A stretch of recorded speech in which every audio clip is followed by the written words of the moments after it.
મહેસાણા કોર્ટે 2022માં વિસાવદરના ધારાસભ્ય ગોપાલ ઇટાલિયા વિરુદ્ધ બિનજામીન પાત્ર વોરંટ ઇસ્યુ કરતા રાજકીય ચર્ચા તેજ બની છે। પોલીસને ગેરમાર્ગે દોર્યાના આક્ષેપને આધારે કોર્ટે આ વોરંટ જાહેર કર્યું।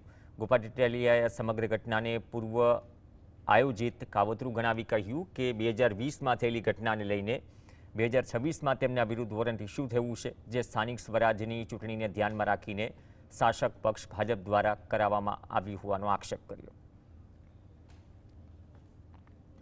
વકીલને 2020ના કેસમાં હવે યાદ આવ્યું? રાજકીય રીતે મને ચૂંટણી સમયે હેરાન કરવા માટે થઈ, કેમ કે હું પ્રચાર ન કરી શકું, કેમ કે હું અત્યારે વિસાવદરનો ધારાસભ્ય છું।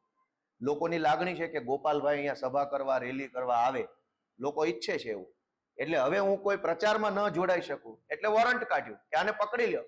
પણ હું હર્ષસંઘવીને ચેલેન્જ આપું, ભાઈ પકડી લ્યો, જાવ અહીં બેઠો છે, પકડો, કઈ વાંધો નહીં, ભાગવાના નથી અમે, કોઈ કાયરતાપૂર્ણ કામ માનની ગોપાલભાઈ ઇટાલિયા નથી કરવાના, પકડશો તો અમે અમારો પક્ષ રાખશું કોર્ટમાં।